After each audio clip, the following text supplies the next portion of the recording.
नमस्कार, मैं हूं सुमित अवस्थी और आप देख रहे हैं खबरों की खबर। परंपरा से प्रगति कैसे जुड़ती है, महाकुंभ का मेला इसका सबसे सटीक उदाहरण है। अब महाकुंभ महाशिवरात्रि को समाप्त होगा, लेकिन श्रद्धालुओं का हुजूम कम होने का नाम नहीं ले रहा है।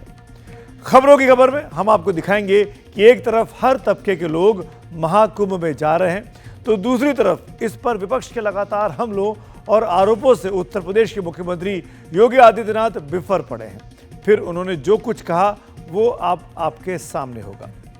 खबरों की खबर में हम आपको दिखाएंगे कि बिहार में विधानसभा चुनावों में अभी 8-9 महीने का वक्त बाकी है, लेकिन प्रधानमंत्री नरेंद्र मोदी ने आज कैसे एक नया रोड मैप वहां पर जाकर उसकी झलक दिखला दी। हम आपको आज ये भी दिखाएंगे कि दिल्ली में अब आम आदमी पार्टी विपक्ष में बैठ चुकी है।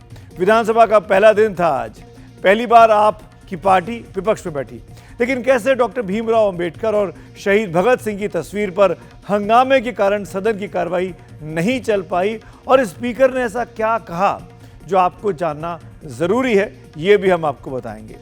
और एक बहुत अच्छी खबर जो आपकी सेहत से जुड़ी है, जो आपकी जिंदगी से सीधे तौर पर जुड़ी है, वो भी हम आपको आज इस बुलेटिन में दिखाने वाले हैं। प्रधानमंत्री नरेंद्र मोदी के मोटापा भारत छोड़ो अभियान की मैं बात कर रहा हूं, लेकिन शुरुआत करते हैं। यूपी विधानसभा में मौका था राज्यपाल के अभिभाषण पर धन्यवाद प्रस्ताव का, लेकिन जिस एक मुद्दे पर सबसे ज्यादा बात हुई वो है महाकुंभ। मुख्यमंत्री योगी आदित्यनाथ ने यह आरोप लगाया कि विपक्ष महाकुंभ को लेकर दुष्प्रचार कर रहा है। सीएम ने क्या कहा, इसके पहले अखिलेश यादव ने क्या आरोप लगाए थे, सब आपको बताएंगे। लेकिन शुरुआत करते हैं महाकुंभ स्नान से। आज बॉलीवुड के सितारे संगम में उतरे, तो कैसी तस्वीरें वहां से सामने आई, किसने क्या कहा डुबकी के बाद, आइए पहले वो देख लीजिए।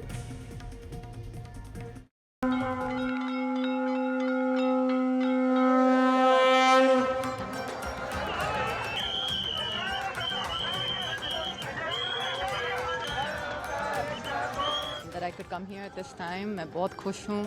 I'm very very grateful that I'm able to be here. It's such a beautiful place. बहुत ही मजा आया, बहुत बढ़िया इंतजाम है। महाकुंभ की दो तस्वीरें आज चर्चा में रहीं। एक्टर अक्षय कुमार पवित्र स्नान के लिए संगम पहुंचे। दूसरी ओर एक्ट्रेस कैटरीना कैफ ने भी महाकुंभ पहुंचकर वहां परमार्थ निकेतन शिविर में स्वामी चिदानंद सरस्वती और साध्वी भगवती सरस्वती का आशीर्वाद लिया। दोनों बॉलीवुड स्टार्स ने स्नान और पूजा अर्चना के बाद महाकुंभ के इंतजाम की तारीफ की।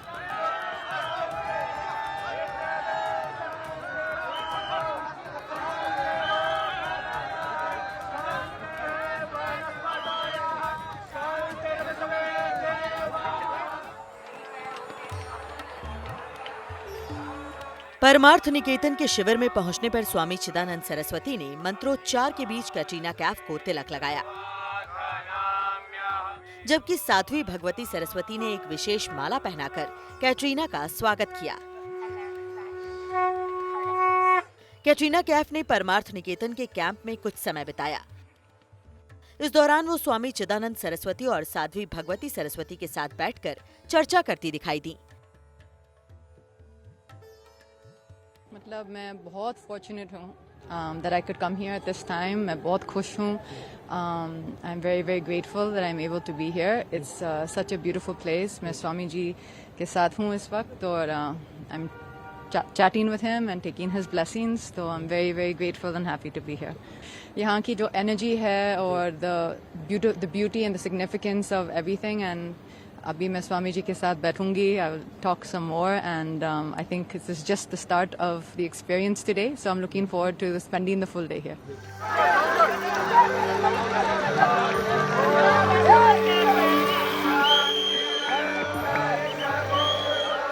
कैटरीना ने संगम पर पवित्र डुबकी भी लगाई। इस दौरान कैटरीना के परिवार के सदस्य भी उनके साथ थे।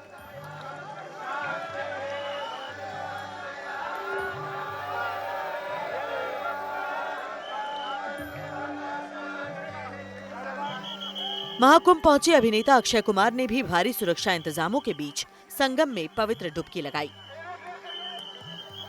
अक्षय कुमार ने महाकुंभ के इंतजामों की तारीफ की।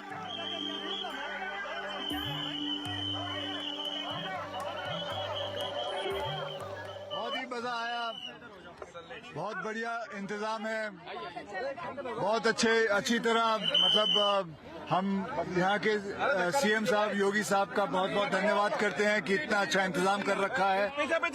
मुझे अभी भी याद है 2019 में जब पिछला कुंभ हुआ था तो लोग गठरी लेके आते थे।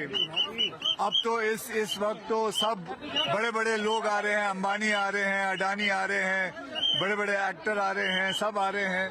तो ये इसे कहते हैं, मतलब किस हिसाब से महाकुंभ ये इंतजाम किया हुआ है, ये बहुत ही बढ़िया है।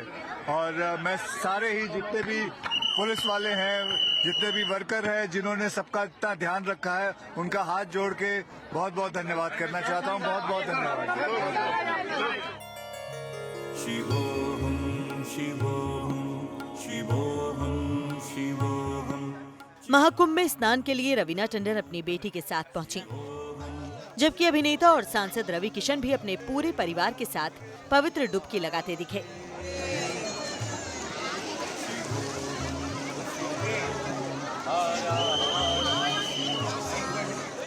इसके पहले बॉलीवुड अभिनेत्री सोनाली बेंद्रे भी अपने परिवार के साथ महाकुंभ में शामिल होने के लिए प्रयागराज पहुंची।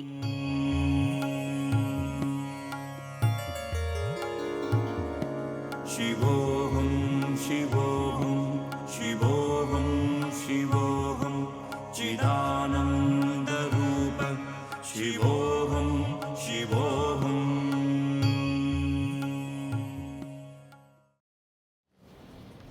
सिर्फ 2 दिन रह गए हैं। 2 दिन बाद महाशिवरात्रि है और उसी दिन अंतिम शाही स्नान के साथ महाकुंभ संपन्न हो जाएगा।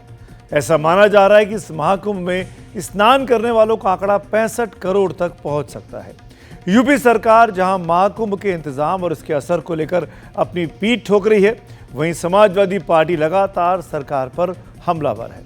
आज बात और आगे बढ़ गई। मुख्यमंत्री योगी आदित्यनाथ ने ऐसे तेवर दिखाए जो कम से कम महाकुंभ को लेकर पहली बार दिखे। किसी ने सच कहा कि महाकुंभ में जिसने जो तलाशा उसको वह मिला। गिद्धों को केवल घास मिली, सूअरों को गंदगी मिली, संवेदनशील लोगों को रिश्तों की खूबसूरत तस्वीर मिली। उत्तर प्रदेश के मुख्यमंत्री योगी आदित्यनाथ ने महाकुंभ पर ऐसा क्यों बोला, इस बात का जवाब आगे देंगे, लेकिन पहले ये तस्वीरें देखिए। महाकुंभ संपन्न होने में अभी 2 दिन बाकी हैं। संगम में पवित्र स्नान करने वालों का आंकड़ा 63 करोड़ तक पहुंच चुका है। माना जा रहा है कि 2 दिनों बाद यानी महाकुंभ के संपन्न होने तक ये आंकड़ा 65 करोड़ तक पहुंच जाएगा। दावा किया जा रहा है कि सनातन को मानने वाले दुनिया भर के 50% से ज्यादा लोगों ने संगम में आस्था की डुबकी लगा ली है। अब तक कुल मिलाकर 23 दिन ऐसे रहे जब 1 करोड़ से ज्यादा श्रद्धालुओं ने महाकुंभ में स्नान किया। मैं भी बताइए, आप गई थी संगम स्नान करने, कैसा रहा आपका? बहुत अच्छा रहा। क्या आपको अलग लगा इस बार? हमको अलग तो बहुत कुछ लगा, बहुत सी सुविधाएं बहुत अच्छी मिली हैं, नाव वगैरह की सुविधाएं अच्छी हैं, कोई परेशानी नहीं हुई है, बहुत अच्छा रहा है। मैम आप बताइए क्या है? बहुत बढ़िया। आप बताइए मैम, कैसा लगा? अच्छा। क्या अलग है इस बार, कैसा एक्सपीरियंस रहा? बहुत अच्छा लगा, बहुत बढ़िया, बहुत अच्छा लगा नहा के, बहुत तबीयत खुश हुई है, बहुत अच्छा लगा, कोई परेशानी नहीं है। अभी आप बताइए, आप तो कई बार हो सकता है कि संगम आई हो स्नान करने, यहीं के रहने वाले, तो क्या अलग है इस बार? इस बार बहुत अच्छा है, अलग व्यवस्था है हर चीज की। नहाना बहुत अच्छा हुआ हम लोगों का, दर्शन भी अच्छे से हनुमान जी के संगम में नहा, तो कोई दिक्कत नहीं, बड़े आराम से, बड़ी हेल्पफुल सब लोगों ने किया, अच्छा लगा बहुत। ऐसे में जबकि आखिरी 2 दिन श्रद्धालुओं की भारी भीड़ उमड़ने की उम्मीद जताई जा रही है, प्रयागराज शहर में महाशिवरात्रि पर शोभा यात्रा नहीं निकालने का फैसला लिया गया है। प्रशासन ने अपील की है कि बाहर से आने वाले लोग पार्किंग के नियमों का सख्ती से पालन करें। देखिए, शिवरात्रि पे शिवालयों के साथ साथ स्नान घाट के लिए जो हमारे श्रद्धालु जाएंगे उनके लिए डिप्लॉयमेंट किया गया है और दोनों ही जगह हम लोगों का डिप्लॉयमेंट रहेगा। यातायात व्यवस्था अच्छी रहेगी। चूँकि आने वाले वाहनों की संख्या काफ़ी ज़्यादा है, तो सभी से ये अपील है कि वो पार्किंग में गाड़ियाँ खड़ी करें। जो पार्किंग्स हैं सभी लोगों को डेजिग्नेट की गई हैं। जो विभिन्न मार्ग से आने वाले श्रद्धालु हैं उनके लिए डेजिग्नेट की गई हैं। उन्हीं पे गाड़ियां खड़ी करें और शॉर्ट कट्स के चक्कर में कोई पार्किंग को चोक ना करें। सर आखिरी सवाल ये कि जिस प्रकार से भीड़ आ रही है, ऐसा लग रहा है कि हो सकता है 26 के बाद भी लोग आते रहें जो है। देखिए पहले ही सूचना दी जा चुकी है, मीडिया के माध्यम से भी दी जा चुकी है कि 26 तारीख तक ही मेला है। प्रयागराज शहर में भीड़ की स्थिति यह है कि 27 फरवरी तक ज्यादातर होटलों में रूम उपलब्ध नहीं है। सुरक्षा एहतियात को देखते हुए 1450 सीसीटीवी कैमरे लगाए गए हैं। शिवरात्रि के मौके पर 100 से ज्यादा विशेष ट्रेनें चलाई गई हैं। इसके अलावा मेला क्षेत्र में एनडीआरएफ की स्पेशल टीम भी तैनात की गई है। इस बीच अखिलेश यादव ने आरोप लगाया कि योगी सरकार ने धर्म को व्यापार बना दिया और योगी ने विधानसभा में इसका जवाब भी दिया। समाज में धर्म हमारा व्यापार का सवाल नहीं हो सकता है। जो लोग कुंभ को व्यापार समझ रहे हैं वो सबसे ज्यादा हिंदू धर्म को ठेस पहुंचा रहे हैं। वो कह रहे हैं कि अगर हमने 10,000 12,000 करोड़ रुपए लगाए भी हैं, इससे 3 लाख करोड़ का व्यापार होने जा रहा है। कि भारतीय जनता पार्टी जिस पानी में डुबकी लगवा रहे हैं, स्नान करवा रहे हैं, उसकी रिपोर्ट ठीक नहीं आई है। कानपुर में होके आया हूँ, गंगा में पानी कम है। मुख्यमंत्री जी खुद गए थे यमुना के किनारे आज ही, उन्हें खुद पता होगा यमुना के पानी नहीं है। और ये तो सब अपनी जगह धर्म कुंभ और रास्ते, ये ट्रैफिक ही नहीं संभाल पाए। वो सोचो, लोग गाड़ियों में सोए 2-2 दिन 3 दिन, कहाँ वॉशरूम गए होंगे, कहाँ खाना मिला होगा। किसी ने सच कहा कि महाकुंभ में जिसने जो तलाशा उसको वह मिला। गिद्धों को केवल घास मिली, सूअरों को गंदगी मिली,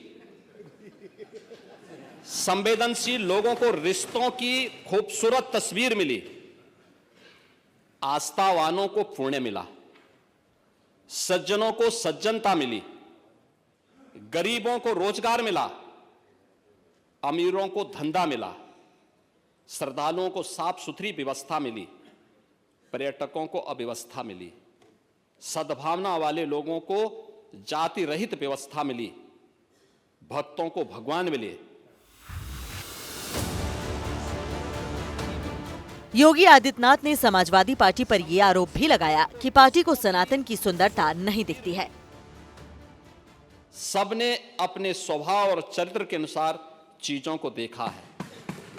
एक ही घाट पर सभी जातीय वर्ग के तीर्थयात्री स्नानार्थी बिना किसी भेदभाव के नहाते रहे। सनातन की सुंदरता आखिर समाजवादी और वामपंथियों को कैसे नजर आएगी? लेकिन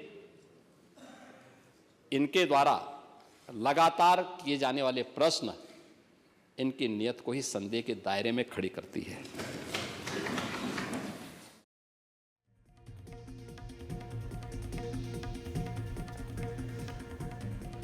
महाकुंभ को अब खत्म होने में मात्र 2 दिन का वक्त रह गया है। महाशिवरात्रि के साथ ये संपन्न हो जाएगा। जैसे कि हमने आपको बताया, महाकुंभ में श्रद्धालुओं का आंकड़ा इस बार हर साल की तरह एक नया कीर्तिमान बना रहा है। अब आपके सामने ये आंकड़े आप देखिए, 1954 से लेकर अब तक के। 1954 में 50 लाख लोगों ने कुंभ में स्नान किया था। 1977 में 1 करोड़ लोग पहुंचे। 1989 में आंकड़ा बढ़कर 1.5 करोड़ पर पहुंच गया। 2001 में 7 करोड़ लोगों ने स्नान किया। 2013 में 12 करोड़ लोगों ने महाकुंभ में आकर संगम में डुबकी लगाई। 2019 में 24 करोड़ तक यह आंकड़ा पहुंचा और 2025 में अब तक 63 करोड़ का यह आंकड़ा हो चुका है और उम्मीद की जा रही है कि अगले 2-3 दिनों में ये 65 करोड़ के फिगर को भी क्रॉस कर लेगा। महाकुंभ में जो भीड़ उमड़ रही है उसका व्यापार पर क्या असर पड़ रहा है? समाजवादी पार्टी आरोप लगा रही है कि धर्म के नाम पर कारोबार किया जा रहा है, लेकिन कारोबार को समझने वाले जो बातें बता रहे हैं उससे तो ये जाहिर हो रहा है कि जहां आस्था है वहां अर्थव्यवस्था का विकास भी संभव है। तो कुल मिला के यदि एक मोटा मोटा अनुमान लगाया जाए तो गुड्स और सर्विसेज दोनों को क्लब करते हैं तो लगभग 3 लाख करोड़ से ज़्यादा का व्यापार केवल प्रयागराज में होने की संभावना है। लेकिन इसके साथ साथ एक रिलीजियस सर्किट भी है। वो सर्किट बना अयोध्या, चित्रकूट, वाराणसी और मिर्जापुर का। अगर इस सर्किट को और ध्यान लगाएं तो मेरा अपना अनुमान ये है कि लगभग 1 लाख करोड़ रुपए का व्यापार यहाँ से भी जनरेट हुआ। मेरा अपना मानना है कि यदि 3 लाख करोड़ का व्यापार प्रयागराज में होता है तो कम से कम 25 से 30 हजार करोड़ रुपए के राजस्व का लाभ राज्य सरकार को निश्चित रूप से मिलेगा, क्योंकि उसमें अनेक प्रकार के टैक्स लगते हैं और जब ये व्यापार इतना होता है तो टैक्स भी बड़ी मात्रा में सरकार के पास में आता है। महाकुंभ यानी प्रयागराज से अब आपको लिए चलते हैं बिहार की तरफ। आज प्रधानमंत्री नरेंद्र मोदी बिहार में थे। भागलपुर में उन्होंने किसानों के सम्मान निधि देने के साथ बिहार को कई परियोजनाओं की सौगात भी दी। लेकिन चुनावी साल में पीएम मोदी के बिहार जाने और मुख्यमंत्री नीतीश कुमार को लाडला सीएम बताने से राजनीति में कई गणित जोड़े घटाए जा रहे हैं। वो हम आपको आगे बताएंगे, लेकिन पहले देखिए कि बिहार में पीएम मोदी के रोड शो से लेकर कार्यक्रम में उमड़ी भीड़ के बीच क्या है चुनाव के लिए मोदी का बिहार प्लान। फरवरी में दिल्ली तो क्या नवंबर में बिहार की चुनावी तैयारी की ये आहट है। प्रधानमंत्री नरेंद्र मोदी के भागलपुर दौरे को लेकर भागलपुर में लोगों का ऐसा हुजूम था कि कहीं दिल रखने के लिए भी जगह नहीं थी। जिधर देखिए उधर लोग ही लोग। इस चक्कर में बैरिकेड तक टूट गए। खुद प्रधानमंत्री नरेंद्र मोदी इस जन समुद्र को देखकर बेहवल थे। उन्होंने नीतीश कुमार को इशारा भी किया। मध्य प्रदेश के लोगों में मामा के नाम से मशहूर और इस वक्त मोदी सरकार में कृषि मंत्री शिवराज सिंह चौहान भी इतनी भीड़ देख अचंभित रह गए। मैंने किसी नेता के स्वागत में अपने जीवन में ऐसा उत्साह कभी नहीं देखा जो आज भागलपुर की सड़कों पर दिखाई दे रहा है। और ये तो 12 जिले के किसान हैं। अगर पूरा प्रदेश बिहार आ जाता तो क्या होता। चारों तरफ नरमुंड दिखाई दे रहे हैं। जनता का समुद्र जैसे उमड़ा हुआ है। बिहार के विकास के लिए समर्पित हमारे लाडले मुख्यमंत्री नीतीश कुमार जी। प्रधानमंत्री नरेंद्र मोदी का ये भागलपुर दौरा तब हुआ है जब बिहार में चुनाव सिर पर है। प्रधानमंत्री मोदी ने अपने भाषण में जो कुछ कहा, उन भावों और भंगिमाओं में बिहार के लोगों के लिए पैगाम 4 स्तरों पर थे। पीएम मोदी ने बीजेपी के हिंदुत्व की लाइन को महाकुंभ के जरिए आगे बढ़ाया। पीएम मोदी ने लालू राबड़ी के दौर में जंगल राज और चारा घोटाला की बात करके ये संदेश देने की कोशिश की कि आरजेडी आया तो बिहार का क्या हाल होगा। पीएम मोदी ने तमाम प्रोजेक्ट और पीएम किसान सम्मान के जरिए ये संदेश दिया कि बीजेपी परंपरा के साथ प्रगति को भी तरजीह देती है। और पीएम मोदी ने गरीब, किसान, युवा और नारियों की बात करके चुनावी समीकरण भी साफ कर दिए। ये जंगल राज वाले महाकुंभ को ही गाली दे रहे हैं। महाकुंभ को लेकर भद्दी बातें कर रहे हैं। राम मंदिर से चिढ़ने वाले लोग महाकुंभ को भी कोसने का कोई मौका नहीं छोड़ रहे हैं। मैं जानता हूं महाकुंभ को गाली देने वाले ऐसे लोगों को बिहार कभी भी माफ नहीं करेगा। किसान को खेती के लिए अच्छे बीज चाहिए, पर्याप्त और सस्ती खाद चाहिए। किसानों को सिंचाई की सुविधा चाहिए।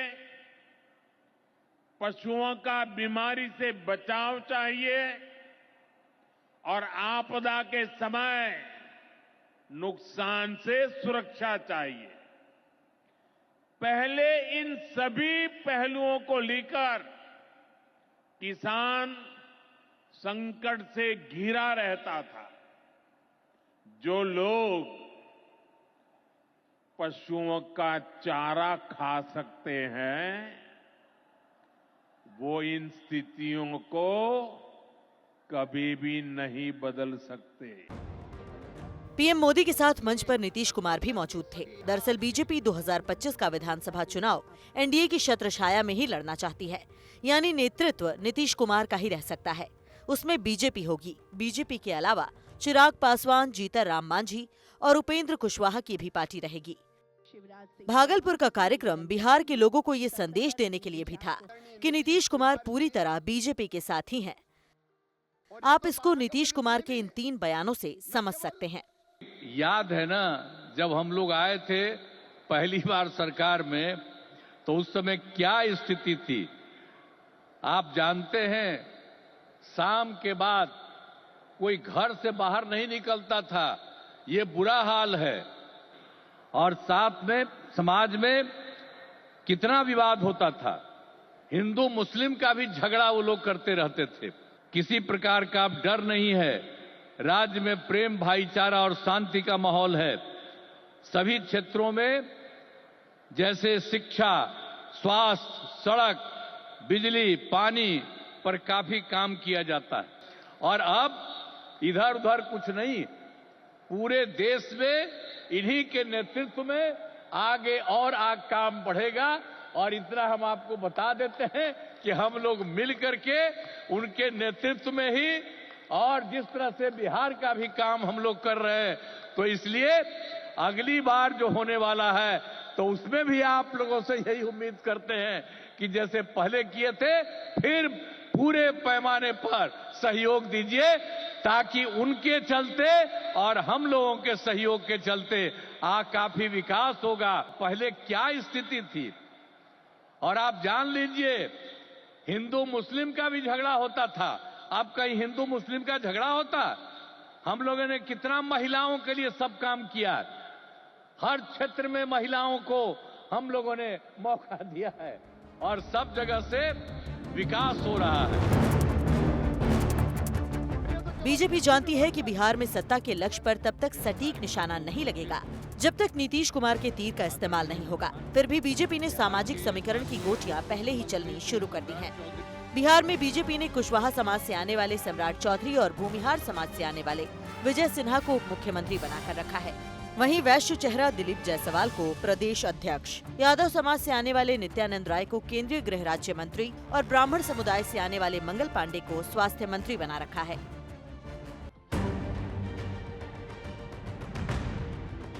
उस पर से विकास की वो धारा है ही जिसके लिए प्रधानमंत्री नरेंद्र मोदी मशहूर हैं। इसलिए एक तरफ भागलपुर से उन्होंने 24,000 करोड़ रुपए के प्रोजेक्ट शुरू किए, तो वहीं पीएम किसान सम्मान निधि योजना की 19वीं किश्त जारी की। इसके जरिए करीब 9 करोड़ 80 लाख किसानों के खातों में 22,000 करोड़ रुपए भेजे गए। ये आप जैसे छोटे किसान हैं जिनको पहले सरकार की योजनाओं का पूरा लाभ नहीं मिल पाता था। छोटे किसानों का हक भी बिचौलिए हड़प कर लेते थे, लेकिन ये मोदी है, ये नीतीश जी है जो किसानों के हक का किसी को नहीं खाने देंगे।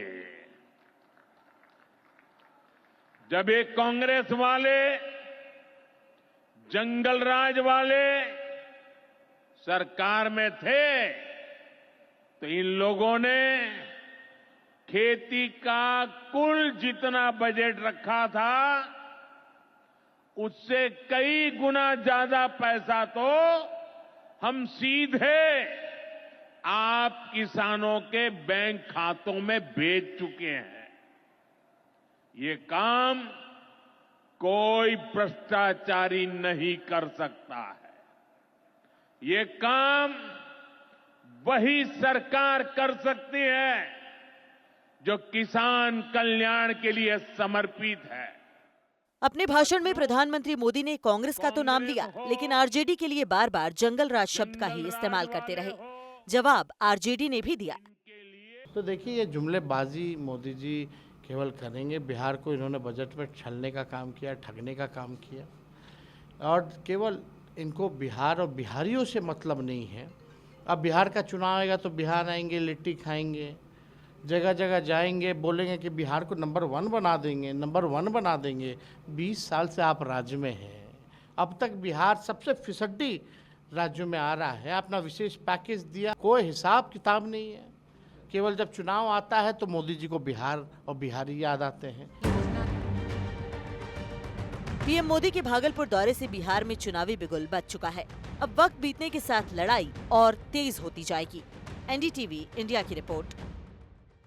बिहार में चुनाव होना है, वहां सरगर्मी है। दिल्ली में चुनाव अभी अभी हुए, लेकिन चुनाव के बाद भी यहां पूरी सरगर्मी है। आज नई विधानसभा का पहला दिन था और ऐसा पहली बार हुआ कि आम आदमी पार्टी दिल्ली विधानसभा में विपक्ष पे बैठी। लेकिन पहले ही दिन विधानसभा में जमकर हंगामा मचा। विपक्ष की नेता आतिशी ने मुख्यमंत्री के दफ्तर में डॉक्टर अंबेडकर और शहीद भगत सिंह की तस्वीरों को हटाने को बड़ा मुद्दा बनाया। इस पर बीजेपी का जवाब आया कि दीवार बदली है, तस्वीर नहीं हटी है। इसीलिए सवाल है कि क्या तस्वीरों से बनेगी आपकी बात?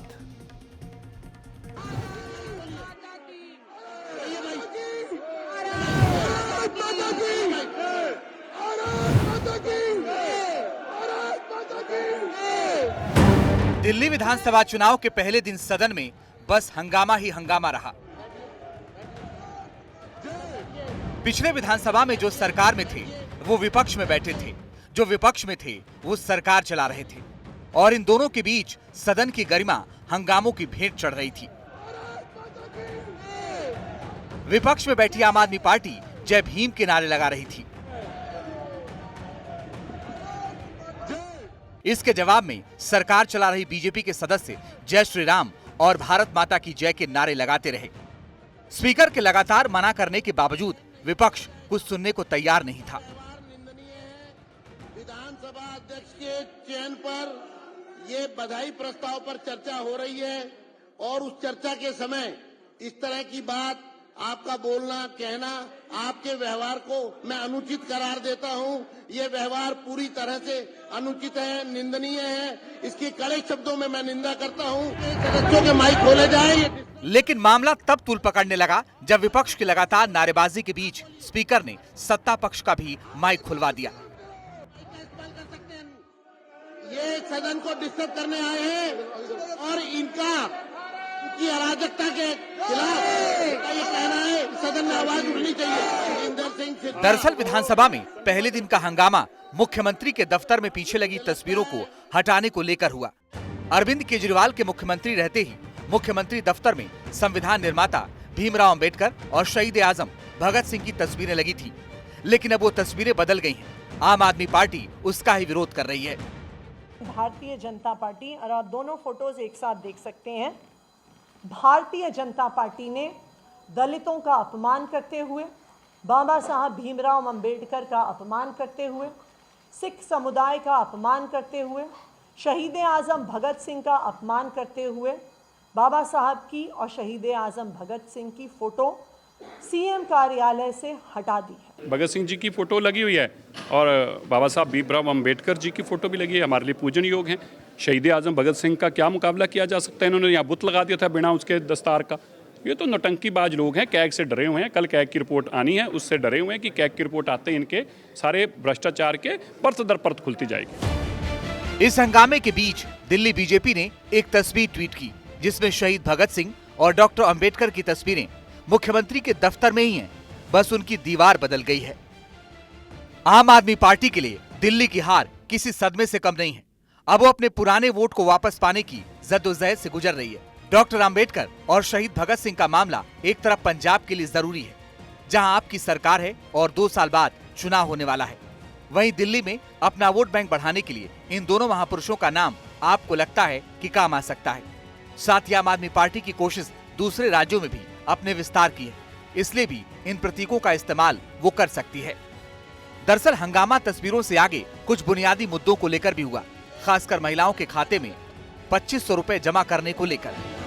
आज हम सत्र के दौरान मुख्यमंत्री रेखा गुप्ता जी से मिलने गए और हमने उनसे कहा कि जो पहली कैबिनेट का वादा था, मोदी जी ने जो गारंटी दी थी, वो वादा तो टूट गया है, वो गारंटी झूठी साबित हो गई है।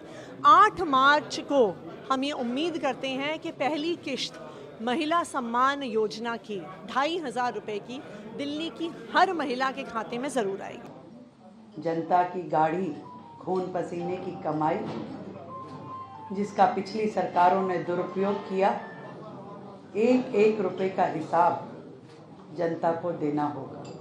कि दिल्ली के लिए जो हमारी कमिटमेंट्स हैं वो पूर्णतया खरी हैं और 100% पूरी की जाएगी। अटकाने और भटकाने से आगे दिल्ली की राजनीति अब अड़ जाने और भिड़ जाने वाली दिशा में बढ़ रही है। दिल्ली विधानसभा के पहले दिन की कार्रवाई को देखकर इतना तो तय है कि विधानसभा की खबरें अब सुर्खियों में रहेंगी, क्योंकि सत्तारूढ़ बीजेपी अपने पूरे आक्रामक तेवर के साथ काम कर रही है, वहीं जो पार्टी विपक्ष में बैठी है वो आंदोलन से निकली है। ऐसे में विरोध प्रदर्शन को लेकर उसका रुख आक्रामक है।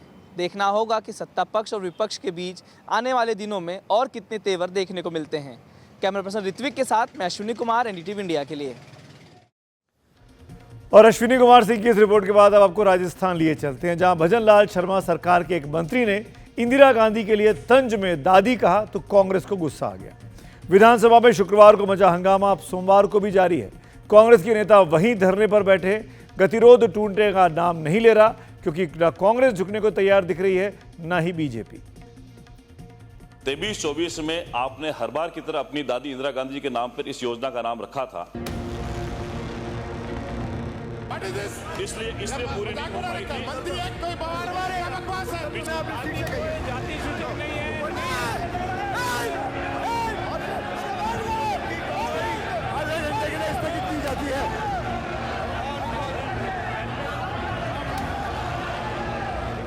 बस एक बयान और मच गया घमासान।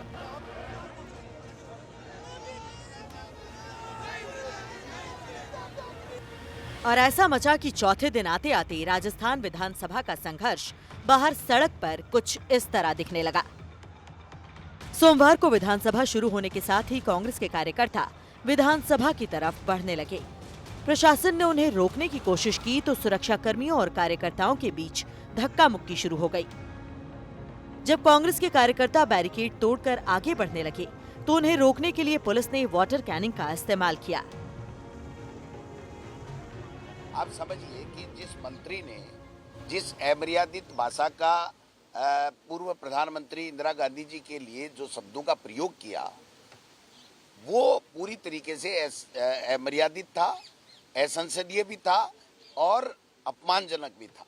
हमारे नेता प्रतिपक्ष ने जब ये कहा कि पुरजोर शब्दों में आक्रोशित होके कि इसको आप डिलीट कराइए, और इन्होंने ये भी कहा कि जब 2 मिनट पहले आप अधिकारियों ने भ्रमित आंकड़े दे दिए, इतनी सी बात है, अगर रफीक साहब के सवाल के जवाब में कह दी उसको भी संसदीय कार्य मंत्री ने डिलीट करा दिया, तो ये तो बहुत बड़ी बात है, लेकिन उन्होंने नहीं कराया। मंत्री की जो लैंग्वेज थी, जो टॉन्टिंग थी, वो बहुत ही गलत थी।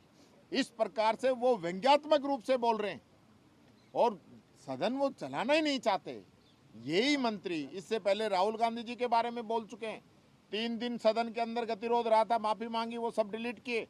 इन्हीं के मंत्री तख्तियां लहरा रहे हैं, इन्हीं के मंत्री डोटासरा जी के बारे में उलझुल बातें बोल रहे हैं, इनके विधायक मेरे बारे में बोल रहे हैं, हमारे पूर्व मुख्यमंत्री शिवचरण जी माथुर साहब के बारे में बोल रहे हैं, उस पर कोई इनकी बात नहीं है। पहली बार ऐसा हो रहा है, सत्ता पक्ष नहीं चाहता कि सदन चले। एक तरफ सदन के बाहर हंगामा हुआ तो दूसरी तरफ विधानसभा के भीतर भी सुबह 11 बजे राजस्थान विधानसभा की कार्यवाही शुरू होते ही हंगामा शुरू हो गया। कांग्रेस विधायकों ने वेल में जाकर सरकार के खिलाफ नारेबाजी शुरू कर दी, और तो और विपक्ष के जो 6 विधायक निलंबित थे वो भी सदन के भीतर पहुंच गए। स्पीकर वासुदेव देवनानी ने निलंबित सदस्यों को बाहर जाने के लिए कहा, लेकिन निलंबित सदस्यों के कान पर जूं तक नहीं रेंगा।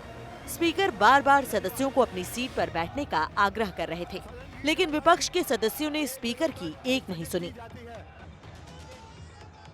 राजस्थान विधानसभा से लेकर बाहर तक ये हंगामा शुक्रवार से ही चल रहा है। दरअसल शुक्रवार को प्रश्नकाल के दौरान सामाजिक न्याय और अधिकारिता मंत्री अविनाश गहलोत ने इंदिरा गांधी पर ऐसा कमेंट किया कि विपक्ष बिफर पड़ा। गहलोत ने कहा था कि 2023-24 में आपकी दादी इंदिरा गांधी के नाम पर योजना का नाम रखा था।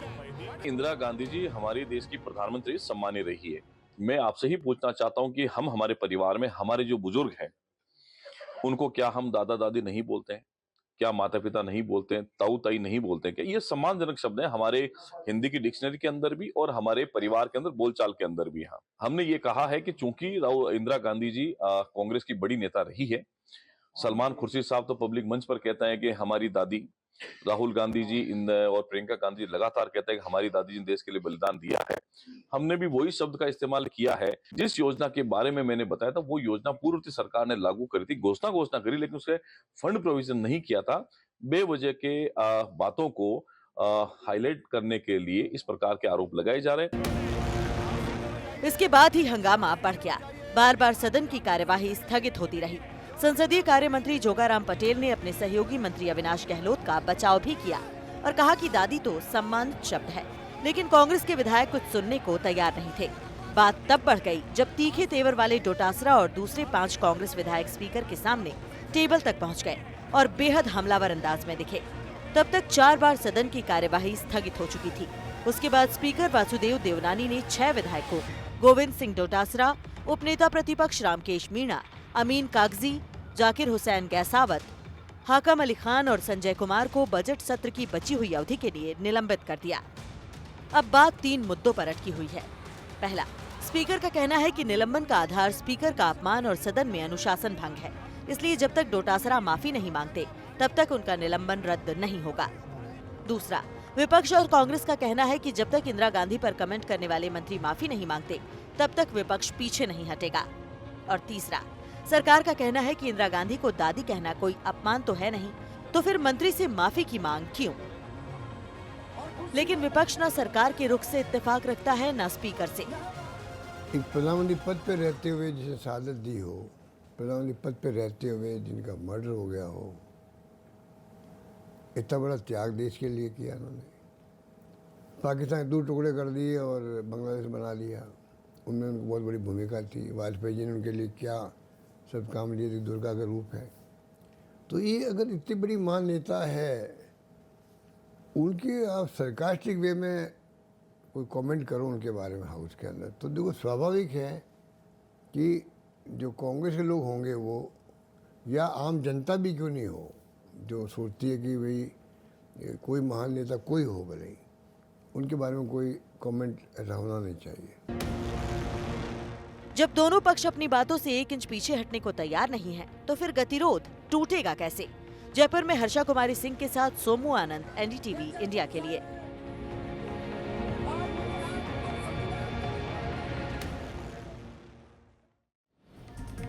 और अब एक ऐसी खबर जो सीधे तौर पर आपकी सेहत से जुड़ी है, इसलिए हम सबको ये जरूर देखनी चाहिए।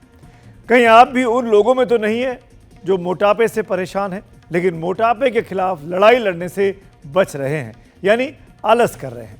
दरअसल देश में अब मोटापे के खिलाफ एक आंदोलन शुरू हुआ है और खुद प्रधानमंत्री नरेंद्र मोदी उसकी अगुवाई कर रहे हैं। ये रिपोर्ट देखिए। मैं आज एक ऐसी चुनौती की बात भी करना चाहता हूं जो बहुत जरूरी है। आंकड़े कहते हैं कि हमारे देश में ओबेसिटी की, मोटापे की समस्या तेजी से बढ़ रही है। प्रधानमंत्री मोदी जिस तरह से बार बार मोटापे के खिलाफ लोगों को जागरूक कर रहे हैं, देश में ये एक बड़ा अभियान बनता दिख रहा है। मन की बात कार्यक्रम में एक बार फिर पीएम ने कहा कि खाने के तेल में 10% कमी करने जैसे छोटे छोटे प्रयासों से मोटापे से निपटा जा सकता है। इसके बाद प्रधानमंत्री मोदी ने एक्स पर पोस्ट किया, जैसा कि उन्होंने मन की बात में बताया था कि मोटापे के खिलाफ लड़ाई को मजबूत करने और भोजन में तेल की खपत को कम करने को लेकर जागरूकता के लिए इन 10 लोगों को नॉमिनेट कर रहे हैं। पीएम ने ये भी अपील की है कि ये 10 लोग दूसरे 10-10 लोगों को नॉमिनेट करें ताकि ये आंदोलन और बड़ा हो। और इसी के साथ पीएम ने आनंद महिंद्रा, दिनेश लाल यादव निरहुआ, मनु भाकर, मीराबाई चानू, मोहन लाल, नंदन नीलेकणी, उमर अब्दुल्ला, आर माधवन, श्रेया घोषाल और सुधा मूर्ति को इस अभियान को आगे बढ़ाने के लिए चैलेंज कर दिया।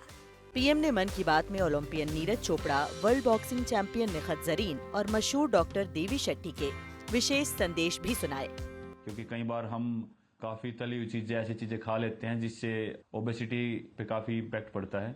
तो मैं सभी को कहना चाहूँगा कि इन चीज़ों से बचें और अपनी हेल्थ का ध्यान रखें। बस यही आपसे मैं गुजारिश करता हूं और साथ उठ के हम अपने देश को ऊपर उठाएंगे। धन्यवाद। दरअसल प्रधानमंत्री ने पिछले दिनों राष्ट्रीय खेलों के उद्घाटन के मौके पर भी मोटापे के खिलाफ आंदोलन का आह्वान किया था। मैं आज एक ऐसी चुनौती की बात भी करना चाहता हूं जो बहुत जरूरी है। आंकड़े कहते हैं कि हमारे देश में ओबेसिटी की, मोटापे की समस्या तेजी से बढ़ रही है। देश का हर एज ग्रुप और युवा भी इससे बुरी तरह से प्रभावित हो रहे हैं।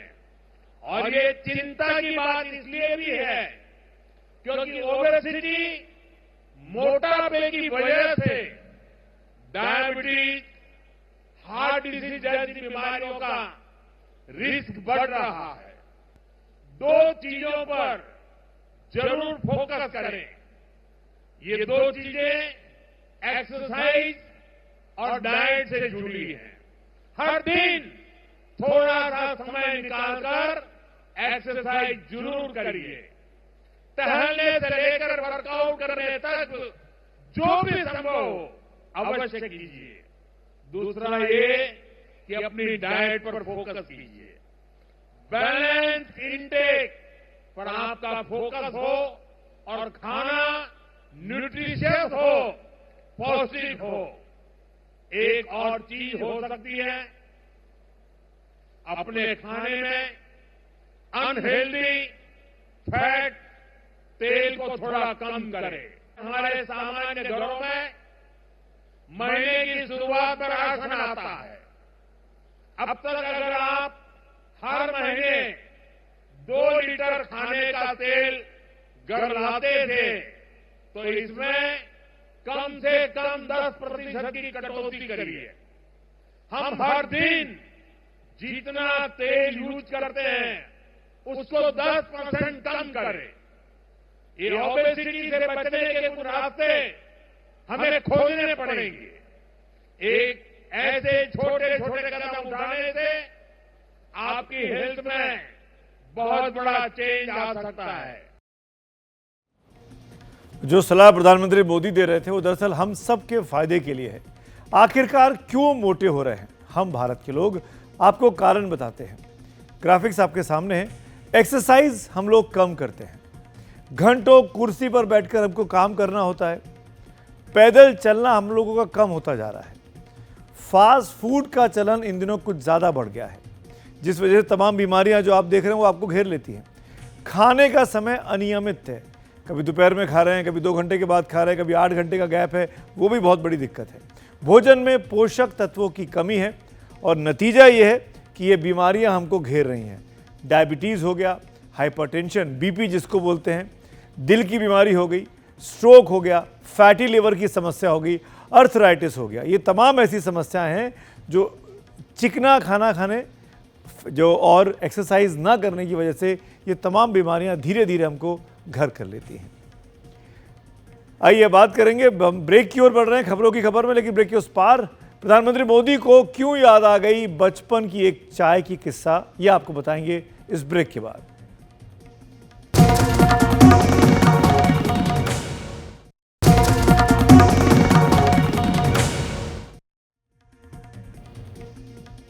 प्रधानमंत्री नरेंद्र मोदी आज 3 कार्यक्रमों में थे। सुबह भोपाल में थे, दोपहर में वो भागलपुर बिहार पहुंचे और शाम को वो असम पहुंचे। असम में यानी गुवाहाटी में चाय बागानों के 200 साल पूरे होने के कार्यक्रम में उन्होंने हिस्सा लिया। वहां पर उन्होंने झूमर नृत्य का आनंद लिया। साथ ही चाय के साथ प्रधानमंत्री नरेंद्र मोदी को अचानक अपना पुराना रिश्ता भी याद आ गया। इस जबरदस्त तैयारी में चाय बागानों की सुगंध भी है और उनकी सुंदरता भी है। और आप तो जानते ही हैं, चाय की खुशबू और चाय के रंग को एक चाय वाले से ज्यादा कौन जानेगा। तो आज खबरों की खबर में मेरे साथ इतना ही। शुभ रात्रि।